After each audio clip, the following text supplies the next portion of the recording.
Good evening. A warm welcome to all of you. We start the Gita wisdom session. Today we are on chapter 14, the moods of material nature, Gunatraya Vibhaga Yoga, Yoga of division of three gunas. We are on part 2. We'll cover verses from 14 to verses 27. The acronym of this chapter is TRAP. Let's start with our prayers, and I'll also pay my obeisances to my Guruji, His Grace, Gaur Vilas Prabhuji, and my Guru Maharaj, His Holiness, Gopal Krishna Goswami Maharaj. I seek your blessings as I embark on this session.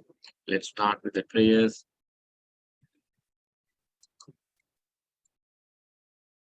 Hare Krishna, Krishna Krishna, Hare Hare, Hare Ram, Ram Ram, Hare Hare. This chapter is unique in the sense we don't find the chapter starting with a question from Arjuna. Krishna starts his topic without a prompt from Arjuna. That shows the importance that Krishna attaches to this topic of three modes. In 2.45, Krishna has given us a good inkling of what is going to come. He says in 2.45, Traigunya Vishaya Veda, Distraigunya Bhavatma, Nirdando Nitya Sattvasto, Niryoga Kshema Atmava. The Vedas deal with mainly subject of three modes of material nature. O Arjuna, become transcendental to these three modes. Be free from all dualities and from all anxieties for gain and safety, and be established in the self. After this verse, now in chapter 14, Krishna covers the three modes in detail.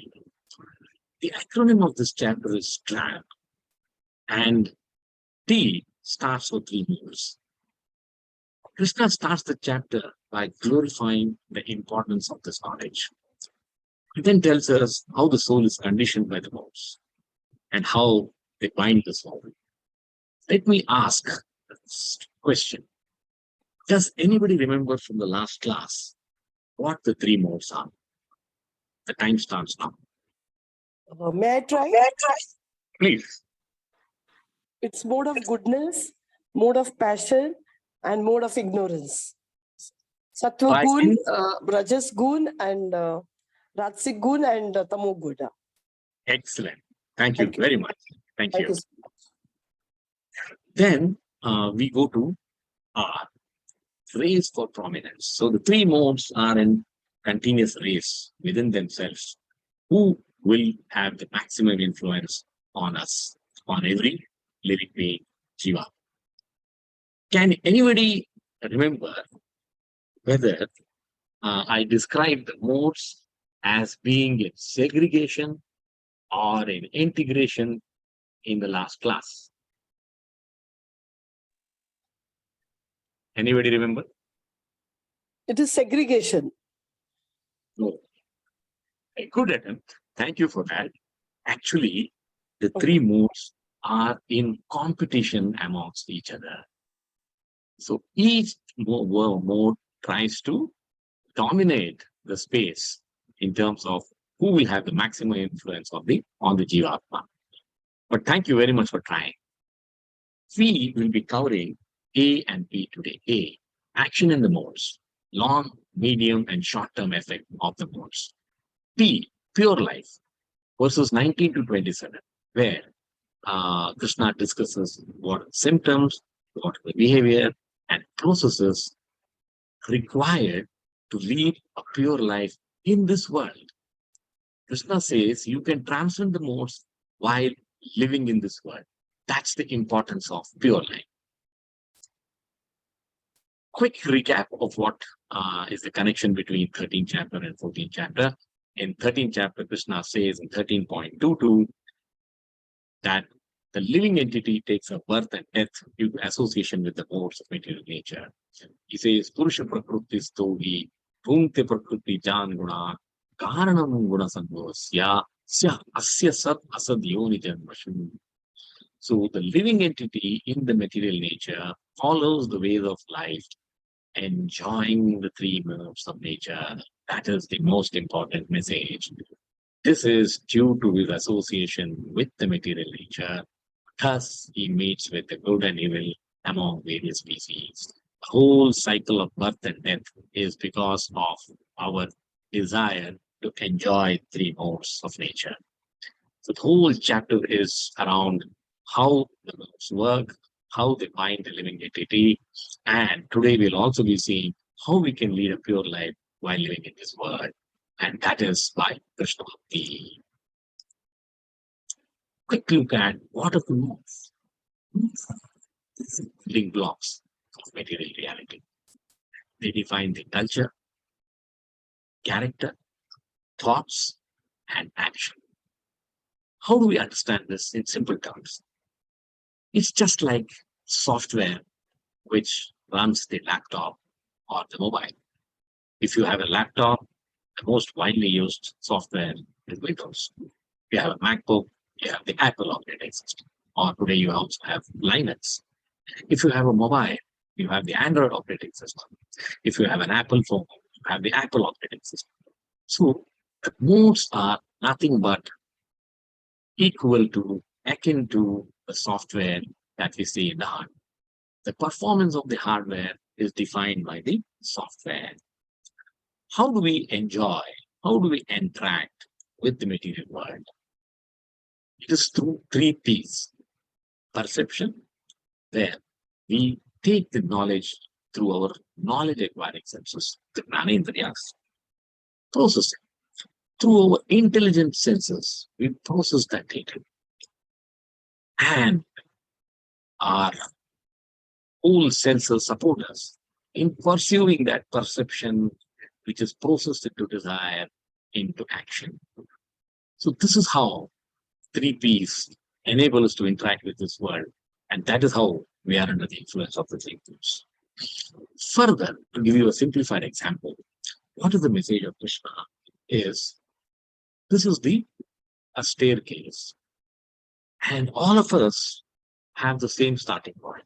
We are born with mode of passion, driven by action. The journey upwards is when we can achieve goodness, suffering. The journey downwards is dancing. So Krishna says, try and focus to lead our lives in the mode of suffering. Baby, when comes out of the mother's womb, comes out crying. So action is part and parcel of every jiva. And if we can control this action, modify this action, and move towards subtle mode of goodness, that's the whole life's journey. It's very easy to go down, but it's quite tough to go up. That is definitely understood. And Krishna in this chapter also tells us that we can lead a pure life by even transcending the third, or transcending the three modes, even mode of goodness above. That is where we are living it, able to live the pure life, which he calls the Brahman platform. The 18 major Puranas, just to tell you the dominating influence and control of the three modes. Even our 18 major Puranas are classified under the three modes. These are the 6 Puranas under Sattvic, 6 under Rajasic, and 6 under Tamasic. There are 18 Puranas and they are equally divided between the three modes. We start the lesson of the class today. Start with A. What do we understand in these verses? We understand the long-term effort, the medium-term effect, and the immediate effect of the course. First verse of the game, 14.14. Yada satya pravrittetu prayam yati deha tadottamavida pukan amalam One line summary. The theme destination of a death in different ways. Translation. When one dies in the mode of goodness, he attains to the pure higher planets of the great saints. Krishna starts with Satlu. He says, Yada, at the time, whenever, Sattva pravritti tu, when a person lives his life predominantly in the mode of goodness, Vruddha is to grow, Pravruddha is fully grown. So his life is dominated by mode of goodness. If such a person, pralayam yati deha, at the time of giving up his body, and if he gives up his body while living his entire life in the mode of goodness, what happens? Tadottama vidan loka amalan pratipadyate. He reaches amalan, the planet which is free from the dominance of mode of passion and mode of ignorance. Krishna says there are different kinds of planets for different kinds of living beings. So those who die in the mode of goodness are elevated to the upper planets. There are 7 planets above Guru. Urloka, Swarloka, Maharloka, Janaloka, Kapaloka, Satyaloka. Satyaloka is also known as the Brahmaloka. This is the loka where the sages and great devotees live. Hence it is called Punya Pradhana.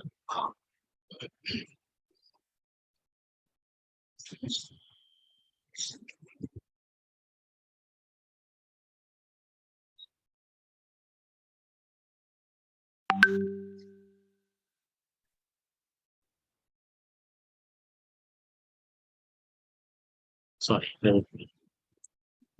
one question out of curiosity to understand this subject better. One may ask, what if I chant Hare Krishna Mahamantra and the name of Krishna and then take a gun and shoot myself? I should be achieving the upper planets. Is this the right understanding? The answer is big. The means is as equal, as important as the goal. The whole life, what you lead, will define your destination. You cannot take a shortcut saying that I will do what I want throughout my life and then at the end, I will chant the name of Krishna and pass away my life. That is not possible. We come to the next verse. Rajasi pralayam gatva karma sangi shujayate tatha pralina stamsi mudayuhi shujayate. He continues. What happens in these first two lines? He says, Rajas, what happens if you live your life in the passion? And in the next 2 lines, he says, what happens if you live your life in the mode of ignorance? Translation. When one dies in the mode of passion, he takes birth among those engaged in fruitive activities. And when one dies in the mode of ignorance, he takes birth in the animal kingdom. Very, very clear message as to what should be the objective of any human being while living in this world. Because he's very clearly telling us, if you die in the mode of goodness, you will get upper planets. And that can be even come. If you die in the mode of passion, pralayam, rajasi pralayam gatva. If you die in the mode of passion, you will get karma sangi shujayate. You will be born amongst people who are associated with actions. You will be born amongst people in this Manisha Loka. You will be born amongst human beings. Why? Because human beings, Jivatmas, are capable of creating karma phala. It can be punya, it can be papa. Animals, fishes, insects, birds, all these can only exhaust papa. They cannot create punya. Tata pralina stamasi. And one, if he dies in the mode of ignorance, Muda yoni shujayate. Muda means fool or donkey. So those who live in the mode of ignorance attains the lower species, lower planets. What are the lower planets? There are 7 planets below. Atala, Vitala, Sutala, Talatala, Pratala, Satala, Patala. So we can go down to any of these. Further, some people have the impression and it's not just you go down. Srila Prabhupada in this purport also says, you have every chance of being born in the lower species of life. You may lose your human platform of life and be born as an animal, insect, fish, whatever. And where you have very less of free will and ability to use your intelligence. That's why he says, Mood yogi should die. Your buddhi will not be marred. So we should be careful to understand what the scriptures say. If you lead your life in the mode of ignorance, you will fall down. You can go down to the lower planets, or you can be born in the lower species of life in the animal kingdom, and then you will have to make an effort all over again, over 8.4 million species before you can get the most important form, and that is the human form. Going to the next one. Karmana supatasya yahu satvikam nirmalam phalam rajasastu phalam dukkam ajnanam tamasa phalam. Now, from long-term effects, we are coming to the medium-term effects. Translation. The result of pious action is pure and is said to be in the mode of goodness. But action done in the mode of passion results in misery. Afterwards, and action performed in the modes of ignorance results in foolishness. Is it really worth than living in these two modes? That's the question we should ask ourselves.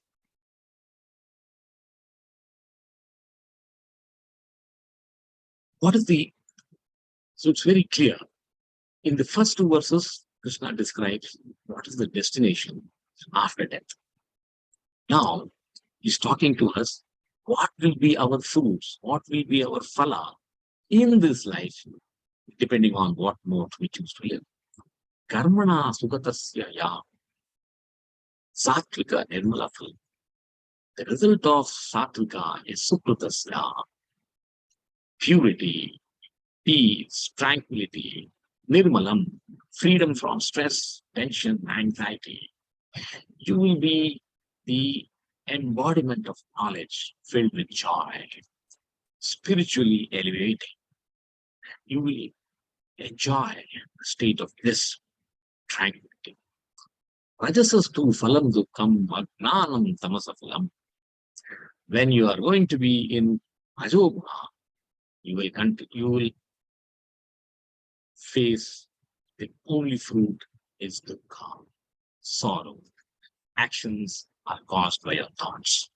Our action leads to increased, enhanced bondage. For all the city-dwelling Jivatmas like us, it's very easy to see a skyscraper, and we always look at it and appreciate it. Wow, what progress! We have really progressed about. But if you were to look back and reflect upon this, what's the toil that has gone behind building this skyscraper? Is it really worth the effort? Is the financial making so much of effort to put the money together? Thousands of workers putting in thousands of hours of work and toil to make the building come up. Is it all worth it? Krishna says, choice we have to take. When one is in tamoguna, ajnanam tamasa phalam. What is the phala? Foolishness. Ajnanam.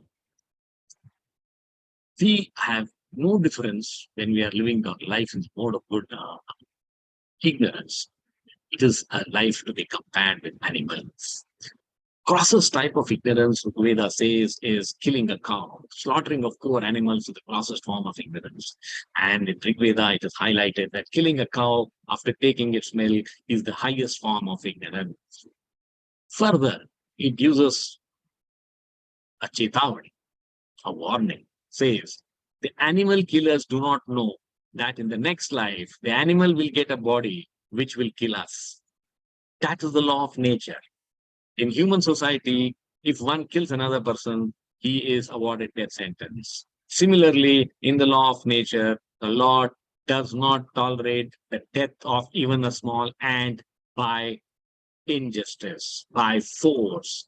An animal is innocent. It does not have the wherewithal to protect itself. It is the duty of human beings to protect the innocent animals. But if for the taste of the tongue we slaughter them, one has to pay for it in the coming lives. The beauty of modern times is vice has been eulogized. Vice is intellectually rationalized. Oh, we have one life, let's do it. Culturally glamorized. If you don't have these vices, you're considered to be a not so hip, technologically facilitated. You have the technology being used for the wrong purpose. Imagine having the most modern slaughterhouse. Can you imagine the sin? Can you imagine the amount of sin that person is accumulating? He will take lifetimes to come out of that sinful reactions. So we should be very careful when we make a choice. What we have to do and what we are doing, is it worth the result? Everyone knows in his conscience that killing a poor animal is not the right thing to do. But we don't listen to our inner consciousness. We say that that's why we said culturally glamorized, intellectually rationalized, and technologically facilitated. That is the fallacy of modern times, of Kali Yuga. What does piety do? If you live your life in the mode of goodness, you lead a life of purity. Piety purifies. Craving torments. The mode of action will only give you dissatisfaction. Mode of ignorance gives you intoxication, which stupefies you. We should decide where we would like to lead our lives, where we would like to be in this lifetime. This is a very nice cartoon which tells us what ails our society. We have become so short-sighted that we don't recognize that this leak will take no time to sink the whole boat. That is our short-term vision. This is the phala of living in the mode of ignorance. Next verse. Sattva sanjayate jnanam rajaso lobha evacha pramadam tamaso bhavatu ajnanam evacha. From the mode of goodness, real knowledge develops. From the mode of passion, greed develops. And from the mode of ignorance develops foolishness, madness, and illusion. Happiness is only possible in the mode of goodness. Let's go line by line. Sattvat sanjayate gnanam. Real knowledge comes by being in the mode of goodness. Sanjayate is to be born. So when sattva is predominant, the jnanendriyas are operational and tight. Therefore, our learning, absorbing, retaining, application capacity, capability is high. And it is true for gaining material knowledge or even spiritual knowledge. Any kind of knowledge, if you need to acquire, you have to be in the mode of goodness. You have to operate out of mode of goodness. Rajaso lobha evacha. From mode of passion comes greed. The only benefit that you get, the only prize that you get by living a life of action is greed. What is the characteristics of the passion? Agitation, dissatisfaction, hankering, greed, and more and more and more and more. Craving for more. Srila Prabhupada says in this purport that one thinks money will make me happy. When in that mode of passion, this is the one single thought which dominates. Why? Because modes shape our thinking. And in the mode of passion, we will always be seeing what we don't have. If Ramesh has a bigger car than mine, I must get it. The day I get it, I am momentarily happy. The day I see Ravi has a bigger car than me, I am again happy. So this is an endless cycle. Pramada moha tamasao bhavato gnanam evacha. Sanjayate is born, bhavato is born. So from the mode of ignorance is born the uh, signs of delusion, nescience, indecisiveness, incapacity to decide. You are eternally in the zone of to be or not to be. In Hindi, they say, "Ghar ka na ghat ka." That is darkness of illusion. What is the solution? Srila Prabhupada says, if you want to lift the society up, to make them live in the mode of happiness, Krishna consciousness is required. Krishna consciousness aims at bringing out the mode of goodness in every living being in this world.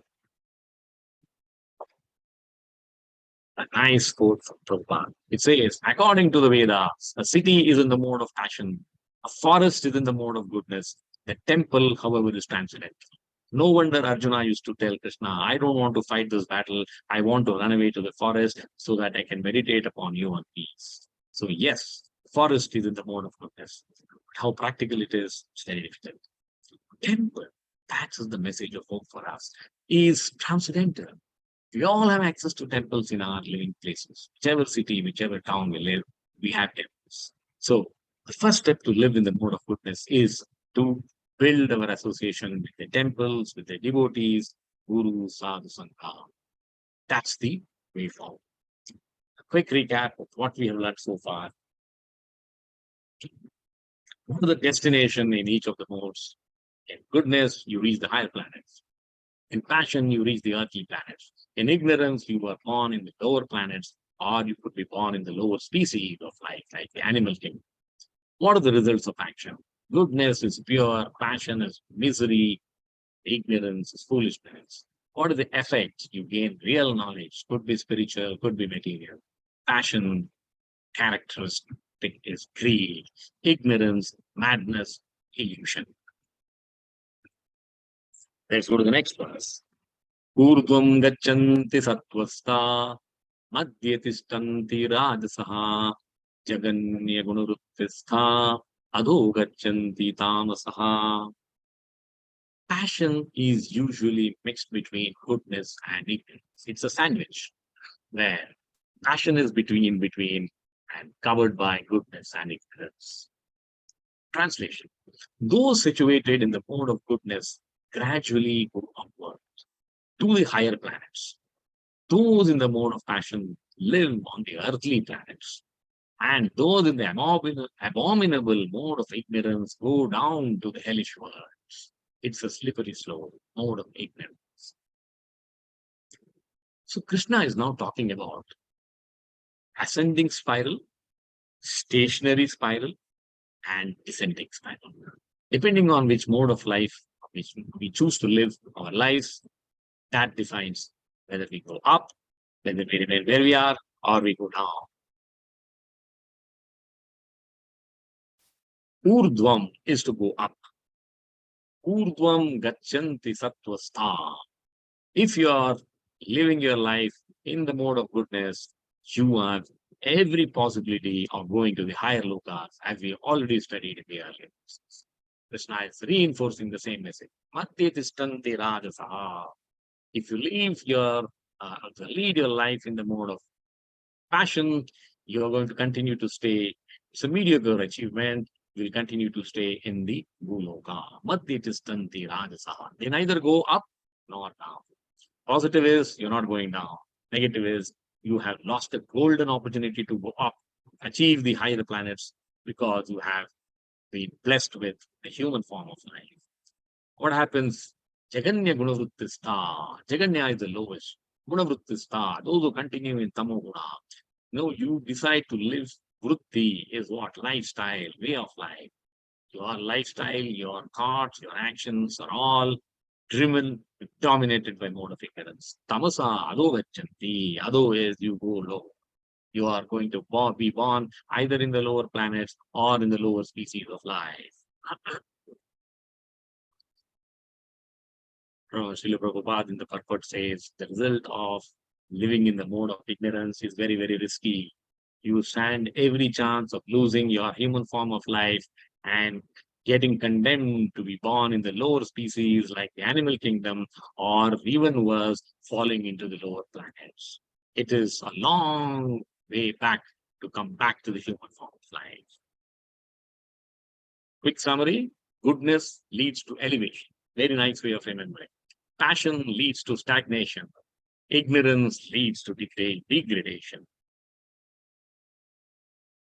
Who doesn't recognize this man, Steve Jobs? He's an icon of the century. What had he got to say at his last days, in his last days? At this moment, lying on the bed, sick and remembering all my life, I realize that all my recognition and wealth that I have is meaningless in the face of imminent death. You can hire someone to drive a car for you, make money for you, but you cannot rent someone to carry the disease for you. This is what Krishna has been telling. Please be careful. You cannot avoid the cycle of life and death. Janma, mrityu, jvara, dukkha. So birth, middle age, old age, and death. These are the four inevitable things. Then why live your whole life ignoring the fact that there is a day when the death is going to come calling? That is the certainty. Every person born has got his calling card of death written the day he was born. Then why live as though that there is no death going to come our way? Why say that, oh, I would like to live a life of passion. I would like to achieve the maximum. Ultimately, what is the use of this achievement? This is a living example. It is better to refer to the scriptures and correct our thinking, improve our awareness, gain knowledge, and use our human form of life to achieve the maximum we can.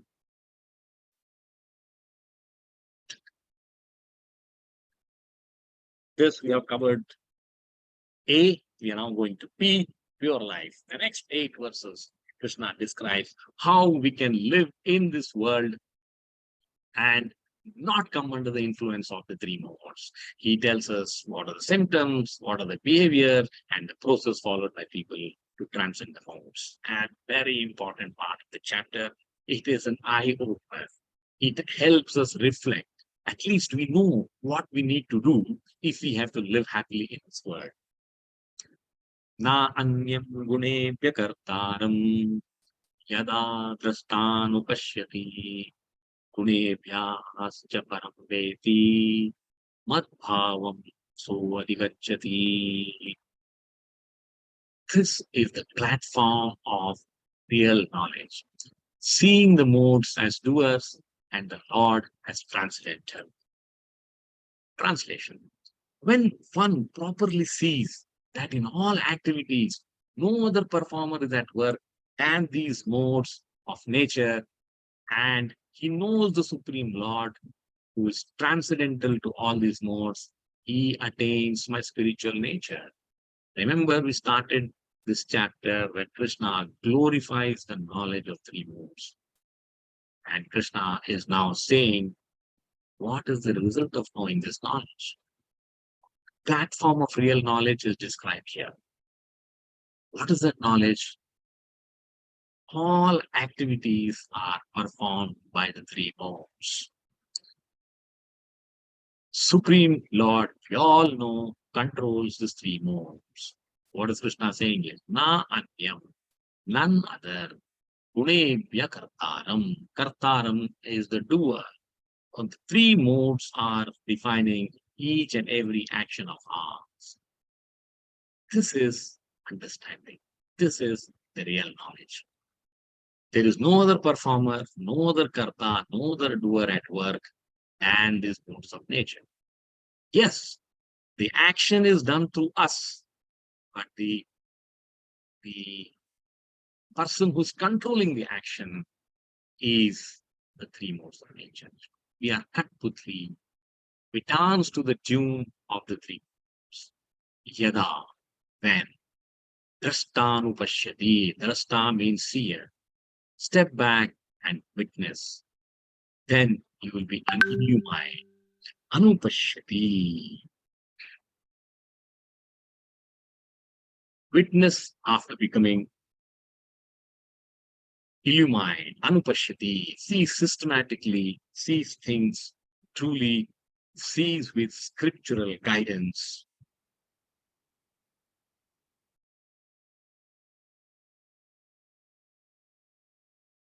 Gunebhyascha param veti.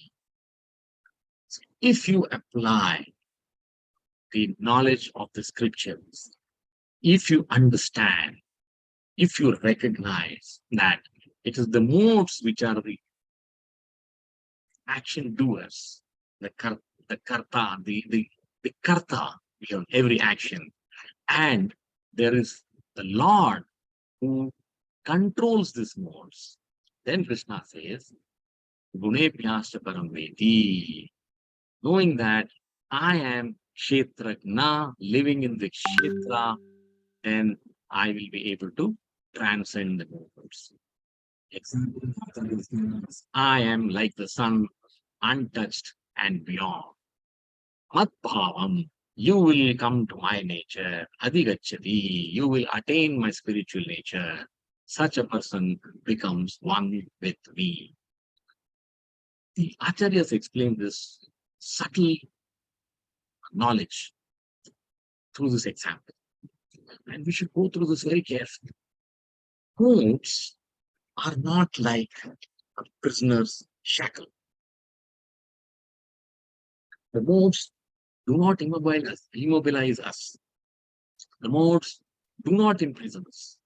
The modes are a puppeteer's string, as is shown here.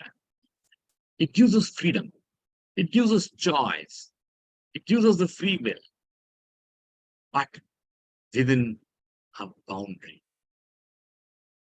So the modes gives us the impression that we are free, but all the time controlling us. So Acharya says the modes binds us and blinds us.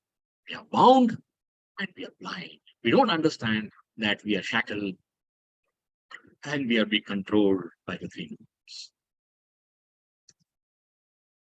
Gunebhyascha param veti. When we understand this, there is somebody beyond the modes. That is the Lord. Then we must decide to take shelter of the Lord and attain the spiritual nature. Mad-bhavam so adhigacchati. That is liberation. Coming to the next. Gunan etan atitya trin dehe deha samudbhavan janma mrityu jara dukkair vimikto amrutam ashnute. When one can surpass the modes, he can surpass miseries. So the formula to surpass miseries is also defined by Krishna in this verse. When the embodied being is able to transcend these three modes associated with the material body, he can become free from birth, death, old age, and the distresses, and can enjoy nectar even in this life. The whole world is searching for happiness. And Krishna says that happiness is within your grasp. Please understand, O Arjuna. He says in 2.15, Yam hi na vitanti ete purusham purushar sabha samadukka sukam dhiram so amrutavya kalpate. Here he says amrutavya ashnute. Here he says amrutavya kalpate. O best among men, Arjuna, the person who is not disturbed by happiness and distress and is steady in both is certainly eligible for liberation. The mukti, moksha, liberation that we're talking about, Krishna said you can achieve it in this body, living in this world. Just follow the path. And what is the path? Gunanitan, atityatin. Gunanitan, all these three modes, atityatin, you go beyond, step above, transcend. How do you transcend? That's the question. We can transcend the modes by disidentifying ourselves from the three modes. The knowledge is Atma Gyan. We are not the Kshetra, we are the Kshetrajna. Krishna has told us that. He says again, Dehe Deha Samudbhavan. The embodied soul, the jiva, the atma in this body, samutvan. Where is this body coming from? What is the origin of this birth? The origin of this, the origin seed of this birth of this body is three modes. The Gnani who has this Atma Gyan says, I am not, I am, he doesn't say I am the body. He says, I have a body gifted to me by the Lord for temporary use. This is how you can transcend the modes by disidentifying yourself from this body, which is the cause of misery that Krishna defines in the next line. He says, Janma Mrityu Jara Dukkha. These miseries are only to be suffered by the bodies. And what are those miseries? Birth, death, disease, and old age. Vimukto Amrutam Ashnute. Vimukta means he is free. And Amrutam Ashnute, he is free from birth, death, decay, and pain. He enjoys, experiences fullness of perfection, free from all the problems which are characteristic of this body. Acharyas explain, body is mortal, that's not the problem. Because we are not worried when we, or let's not say we are not worried, we say that we take it with a balance. We see a lot of tragedies happening around us. There are storms, there are fires, there are earthquakes, there are floods, heavy rains, a lot of loss of life, loss of property, suffering around. That is taken. We also say sometimes sincerely, let's say our prayers to give them the people who are suffering the strength from coming out of this misery. Yes, to that extent, we acknowledge the misery that the fellow people around us are suffering. But where is the problem? The problem is, will I die? That's the problem. Mortality is not the problem. Death is not the problem as long as it is around us, outside our house. What is Krishna telling? What is the scriptures like Gita telling us? It says, take out this idea, I am mortal. Take out this idea, I will die. I am going to die. I am not going to die. It's my body which is going to die. That is the biggest knowledge that we have to take away. Only then we will have Vimukto Amrutam Ashnute. Whatever happens is happening to the body.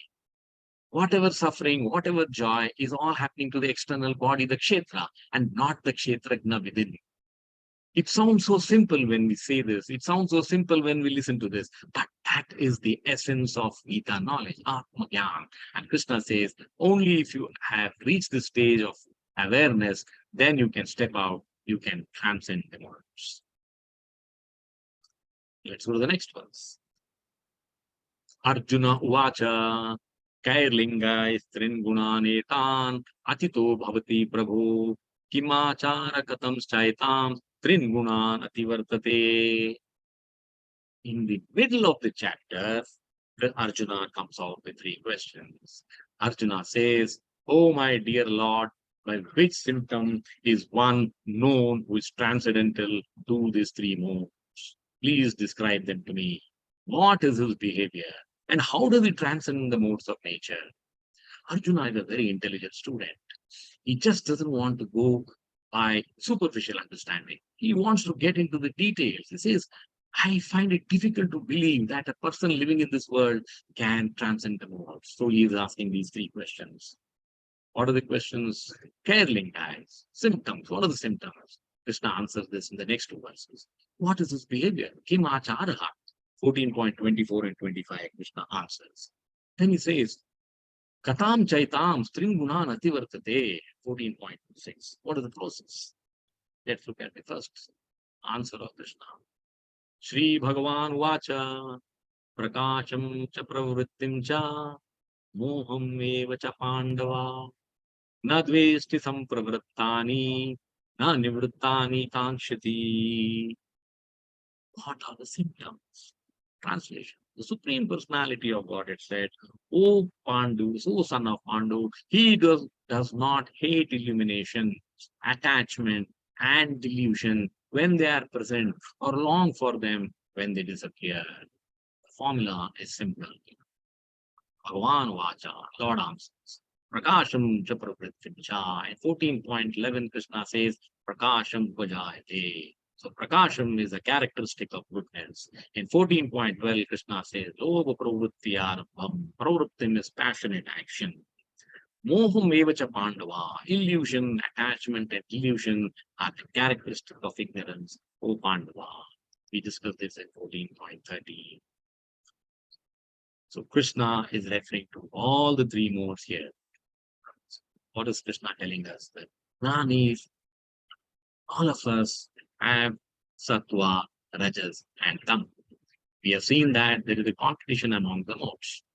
The only difference is if we are a Gnani, the Gnani's mind is dominated by sattva, by the mode of goodness.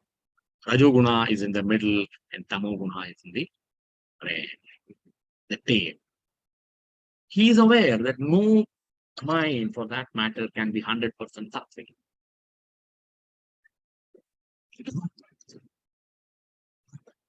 Where the wisdom comes from this person is not Vishti Sampravrittani. He does not hate the class. Sampravrittani, when they are present. If by chance he slips from mode of goodness to mode of passion or mode of ignorance, he does not hate that. He accepts, he observes, and he doesn't get excited by it. Na nivrittani kamshati. When the mode of goodness slips away, he knows now I'm no longer behaving in the mode of goodness. I get angry because of some stupid mistake being done around me. He says, okay, fine. I have slipped up. I have moved away from my mode of goodness, which I want to be so much in. I am now angry. I'm in the mode of passion. It is fine. I'll accept it. Because I understand that this mode of passion is coming from Prakriti, which I am made of. I am part and parcel of Prakriti, so let me accept it. That is the symptom of a Gunatita, a person who is living in this world and transcending. Kino Upanishad says, if someone says, I know, means he doesn't know. If one says, I don't know, means he knows. That is humility. What happens is you become an observer of your own thoughts. Do not judge. Do not criticize. Yes, there are moments of weakness. Things do happen. It is fine. Accept, observe, do not contemplate, and do not pursue that into action. That is the first symptom of a Gunatita. Be non-judgmental, non-committal observer of your emotions. Emotions are part and parcel of our lives. Accept them as they come. Do not grieve, but do not rejoice. When you see that you're doing a good job, do not grieve when you know that you should not have got angry, but you got angry. In 2.70, Krishna says, it's a wonderful verse. Apuryamanam chala pratistam samudram apapavishanti yadvat tadvat kamayam pravishanti sarve sashantim apnuti na kamakami. He says the person who is not disturbed by the incessant flow of desires that enter like rivers into the ocean, which is ever being filled, but it is always still, can alone achieve peace, and not the man who strives to satisfy such desires. Getting the desire to eat a gulab jamun when the doctor has advised us not to do so because you are a diabetic is fine. The moment we get that desire, we start striving to satisfy that. And how do we do that? Wise is technologically enabled. You call up Zomato, you call up Swiggy. In the past, mother, wife had to take a few hours to make a gulab jamun. Today, in 15 minutes, half an hour, the gulab jamun is at your doorstep. Now, this is slipping into the mode of ignorance and then making all efforts to satisfy that desire. Whereas, what is required? The doctor's advice not to eat a gulab jamun. And what is our duty? We should try to follow the doctor's advice. What we do is slip into the mode of passion, mode of ignorance, and strive very hard to fulfill that desire. That is something which we should reflect upon. Observe. When is it happening? What is the trigger? And what can we do to slow it down? At least the frequency of this desire should slow down after getting this awareness from Gita. Going further, the second part of the answer to the first question. Udasinavad asino gunairyo na vichalyate gunavartanta itevam yo avistati nengate. Krishna says, he continues, what is the behavior? What are the symptoms? He says, one who is unwavering and undisturbed through all these reactions of the material qualities, remaining neutral and transcendental, knowing that the modes alone are active. That is wisdom. Udasinavat, asina means he is seated.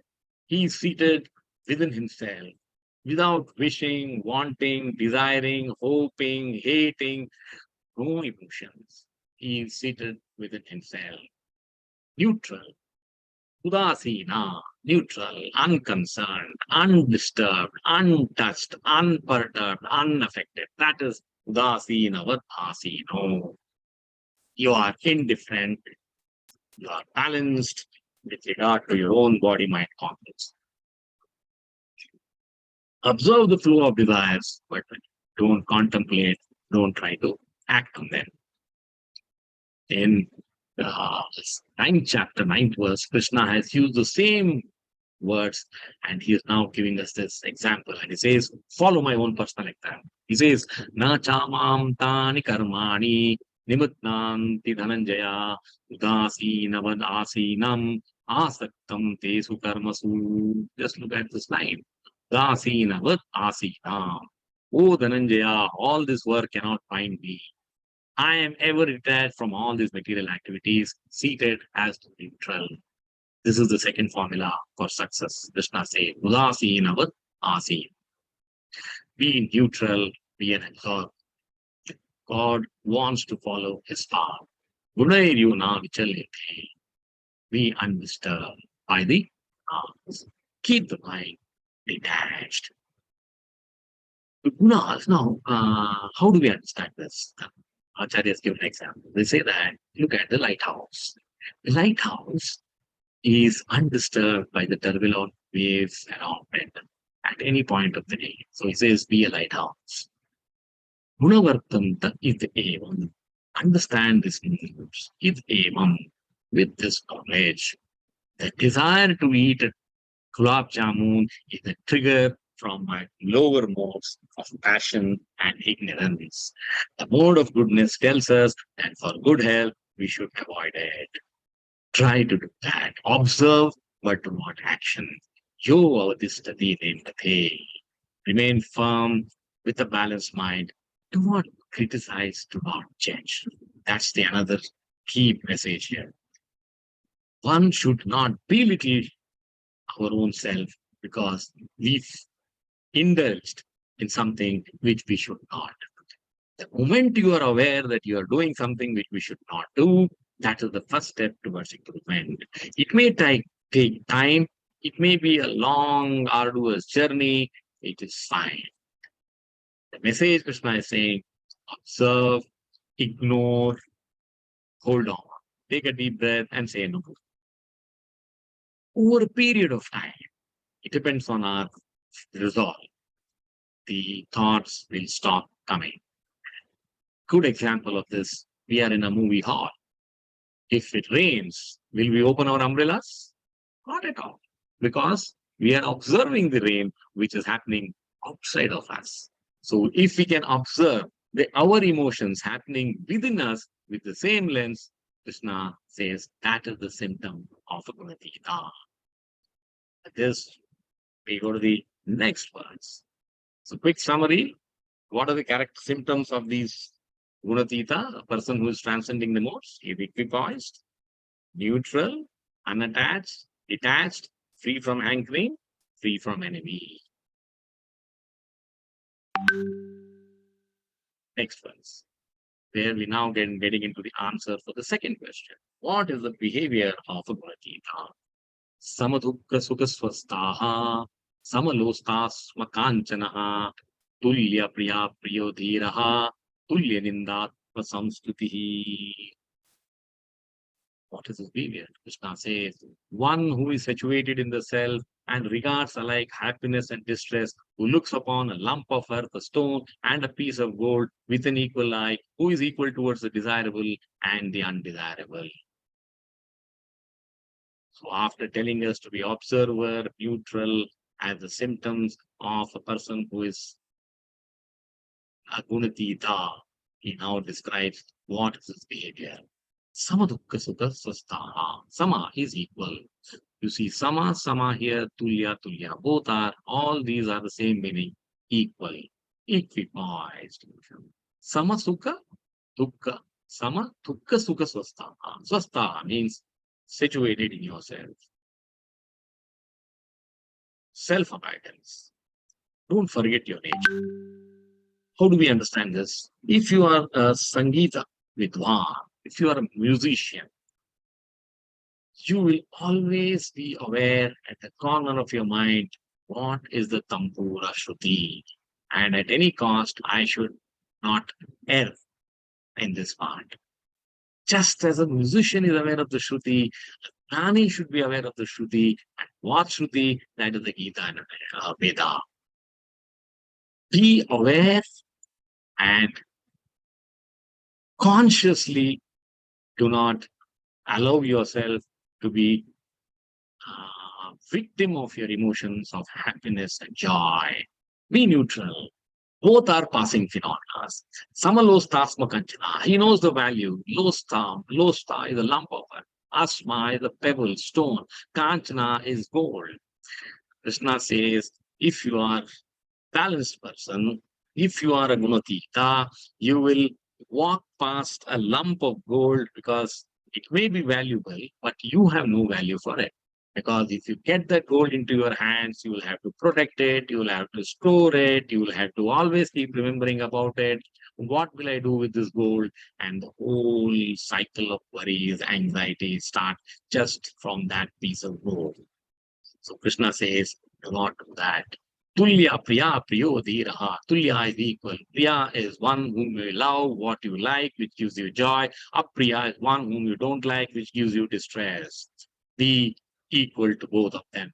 Tulya nindatma samstutihi. Ninda is criticism coming from people. Stuti is praise coming from people. Krishna says, be equal to both. Both mean nothing. Don't try to seek approval from others in life. If you do that, there is an indication of low image, low self-image. Do not be bothered about Ninda, do not be bothered about Stuti, because it is the other man's outlook. He feels happy with you, he is giving you Stuti. He feels unhappy with you, he is giving you Ninda. There is nobody in this world who is not criticized. Krishna, Shankaracharya, Srila Prabhupada, Rama, everyone have had their criticism in the past, in the present, and it is going to continue in the future. That is how we should behave when we are trying to be a Gunatita. He continues. Man apamanayo tulyaha, tulyo mitrari pakshyoha, sarvaramba parityagi, Gunatita savuchyate. One who is steady, situated equally well in praise and blame, honor and dishonor, who treats alike both friend and enemy, and who has renounced all material activities, such a person is said to have transcended the bounds of nature. So this is another example to guide us how we should behave.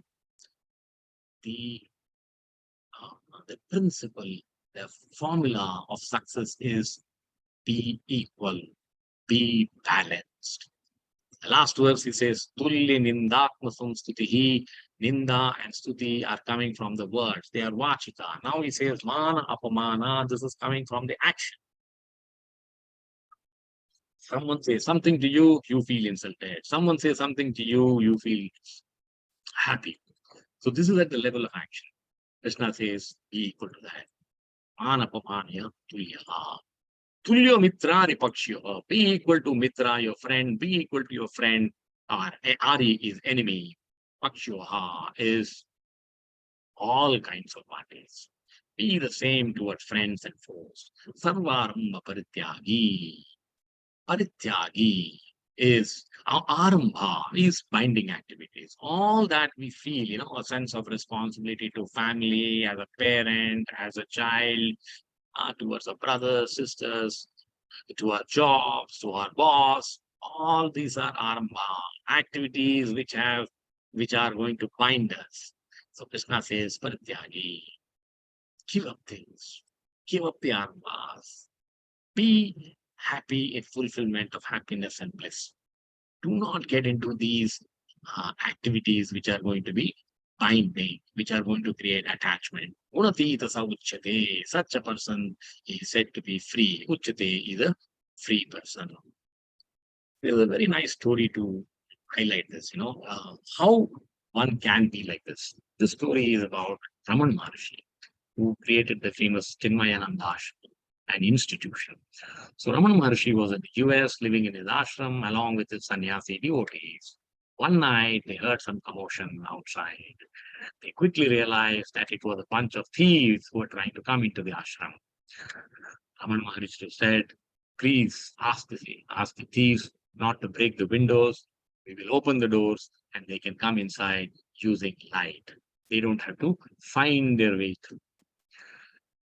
Thieves yell, saying that, oh, sannyasis, you're all living in a rich ashram. Please give us all the money. Maharshi said, we are sannyasis. We are exactly opposite to what you think. We have nothing, but feel free to search. We understand it's late in the night. You may be hungry. Have some food, whatever is available, and then go about searching this house peacefully. Nobody will disturb you. The thieves were taken back. And then they really searched hard and they found nothing. They got wild, and in a fit of rage, they threw something at the Maharshi, and he was injured. He was in pain. His devotee friend said, "We are going to avenge this, oh Maharshi." He says, "Please remember, we have to be situated in the cell. Sarvaramba parityagi. We should not get into this. No mana apamana yatulya. He has not hurt me. It was in my fate that I had to get injured by him. So relax and forgive him. This pain is temporary." Uh, he says, how do you understand this? How can I understand? No, let you suffer your pain and let him go free. And Acharya Maharshi said, if the teeth bites the tongue, will you break your teeth? We need the teeth, we need the tongue. We are sannyasis, let's do our jobs. They are thieves, let them do their jobs. Let's not trouble them, let's not stop them. And the thieves left out of disgust. After a few days, they were caught. And they were brought to the ashram and said, oh, Maharshi, please identify them. Maharshi looked at them and said, I don't recognize any one of them, because if a person is in the mode of goodness, who wants to be Gunatita, who wants to be free from Manapamana, who wants to be Tulya Mitrari Pakshyoha, he says, I will do good, I will forgive whatever bad you did to me. That is Gunatita Savuchate. This is the example that comes to my mind to describe what Krishna is saying to Arjuna. We come to the next most important verse. What is the process? Mam chayo avyabhicharena bhakti yogena sevate sagunan samatitetan brahma bhuyaya kalpate. One who engages us in full devotional service, who does not fall down in any circumstance, at once transcends the mode of material nature and thus comes to the level of Brahman. So what is Krishna telling us here? Avyabhicharena. Avyabhicharena normally is in the, it is used in the, when someone does not follow the regulated principles. Vyabhichari, he breaks the regulated principles. Avyabhichari, he follows the regulated principles. Krishna here is using this from saying, Avyabhicharena, Do not get distracted. I have defined the right path for you. Try to follow the right path. The right path is mode of goodness. If you follow this unfailingly, then bhakti yogena sevate. Now, this is knowledge. How do we understand knowledge? What is the importance of knowledge? Why Krishna keeps stressing this? Because if you see, if a layman sees a piece of X-ray, he has no value to it. But if a radiologist sees that X-ray, he can give you a life-saving advice. Similarly, when we don't know the three modes, it's just another topic in Gita. The moment we read, we understand, it becomes knowledge, precious, invaluable. So Krishna says, even in the 13th chapter, in 13.11, Krishna uses the same Bhakti Ravya Vicharini. I'll show that verse to you. Maichanya Yogena Bhakti Ravya Vicharini. Look at the word. Vivikta Desha Sarvetvam Artir Jana Samsavi. Constant and unalloyed devotion to me. Bhakti Ravya Vicharini. Aspiring to live in a solitary place. Detachment from the general mass of people. All this I declare to be knowledge. So Krishna is saying, Mam Chayo Avya Vicharina. Do not get distracted by the wrong path. Follow the right path. He is not talking to Arjuna. He's not giving us the advice to Agnani saying that I want you to be ahituki. I don't want, it's not about your motivation, not about your intention. All I'm asking you to be focused on execution. Do not follow the wrong path. Do not get distracted, but follow the right path. Be on the mode of goodness. Bhakti Yogena Sevate. This is the only verse in Gita where Krishna has used Bhakti Yogena together. Everywhere else, Bhakti is separate, Yoga is separate. That shows he wants to make the message as simple, as direct as we can. Understanding, simple. So he says, one who engages in full devotional service. What is devotional service? Transfer your consciousness to Krishna. What is Krishna consciousness movement? Do everything for Krishna. Simple. There's nothing else that is required here. Transfer, render service to the Lord. And Prabhupada in his purport says, Lord is so kind and magnanimous. He says, you can not only worship me directly, you can worship any of my plenary expansions, Rama, Narayana, Govinda, Panduranga, Panduranga, you name it, all are same. Any service to these forms is transcendental. Serving Gita is also transcendental. There is no difference between Gita and Krishna. What is the qualification to serve? Sagunan samatitetan. Samatitya means going beyond. Etan gunan, beyond these three gunas. Brahma bhuyaya kalpate. You will achieve the Brahman platform. What is the Brahman platform? Where the modes of material nature do not touch you. One cannot be touched by the three modes. That is the Brahman platform.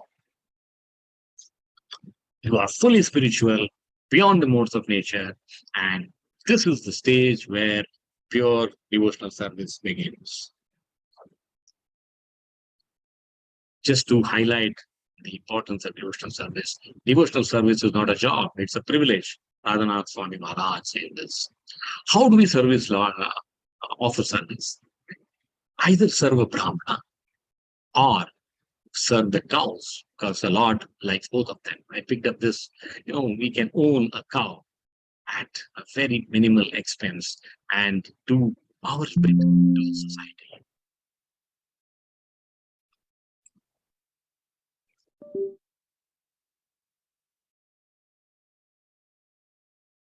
Let's go to the last verse of this chapter. Brahmano hi pratistaham amrutasya avyayasya cha shashvatasya cha dharmasya sukasya ikantikasya cha. I am the basis of impersonal Brahman. Translation. Very important verse. And I am the basis of impersonal Brahman, which is immortal, imperishable, and eternal, and is the constitutional position of ultimate happiness. The last verse, Krishna says, Brahma bhuyaya kalpate. Now he says, Brahmano hi pratistaham. Read this verse. Pratishtha means abode. Aham, I am the abode of Brahma. I am the abode of condensed Brahma. Acharya says, Krishna is giving the example, the sun. How do we understand what Krishna means by saying, I am the form of Brahman? Now, sun is the intensified form of light. The sun is the light, is the form of light, and also the basis of light. Similarly, Krishna is the form of Brahman and also the basis of Brahman. Krishna and Brahman are non-different, but Krishna says, I am the abode of Brahman. Amrutasya avyayasya cha. Brahman is Amrita, immortal. Avyayasya, indestructible, immersible, imperishable, immortal. Why is Krishna saying that? Because on the Brahman platform, you are free from Janma, Mrityu, Jara, Vyadhi. Brahman is the beginning of transcendental realization. There are three stages in the path of transcendental realization. First is Brahman, that is a sub-feature of the Lord. Second is localized Paramatma, Shashvatasya Dharmasya.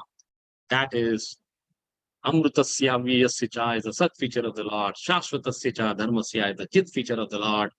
And Shashvatasya Dharmasya is the eternal and constitutional position.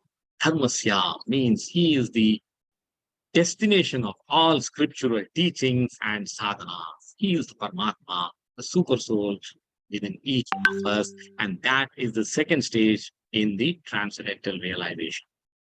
The ultimate is Sukasya Ikantikasya Cha. That is the Ananda feature of the Lord. That's the ultimate happiness one experiences in communion with the Supreme Lord. Taittiriya Upanishad defines three kinds of happiness, four kinds of happiness.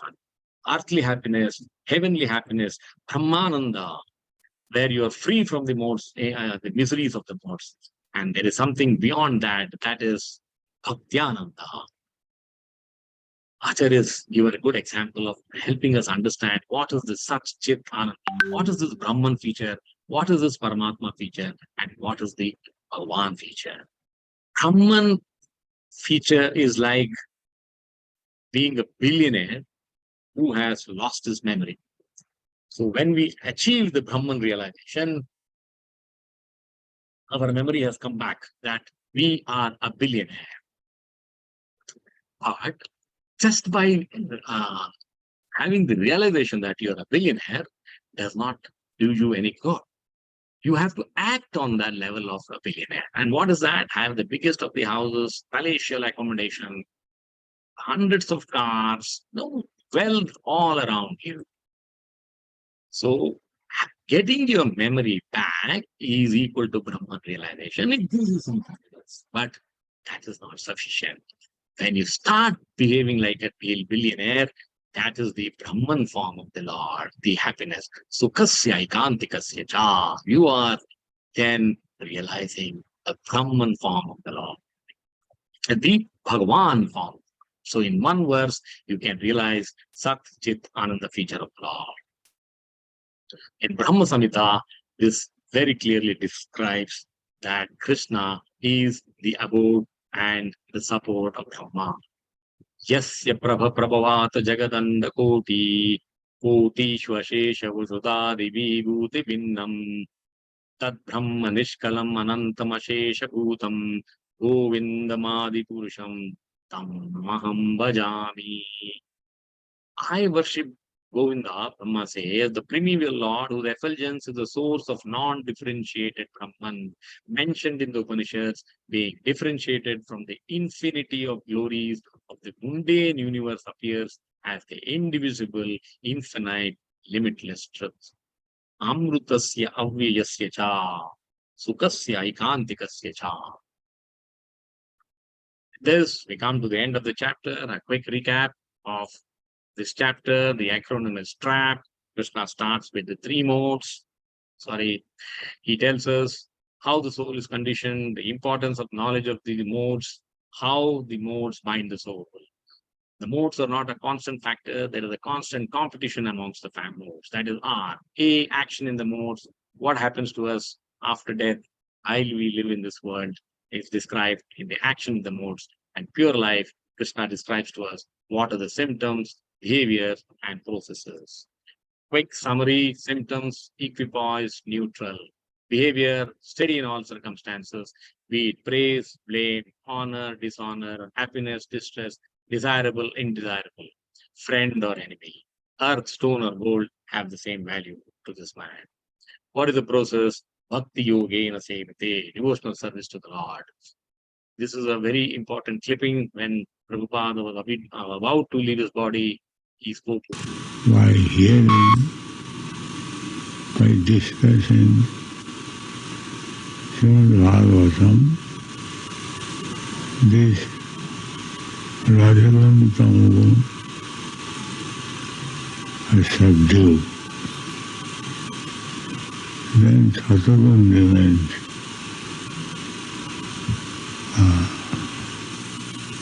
Nasta prayasa avadve nityam bhagavatasya.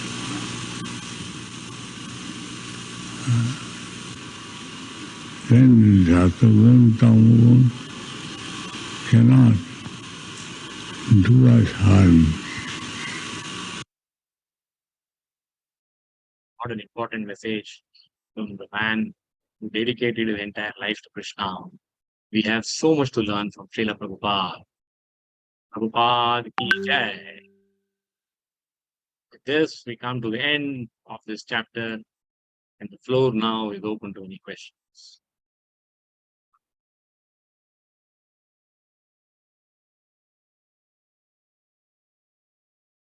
There are no questions, then we'll end the session here. Thank you very much. Have a wonderful evening ahead.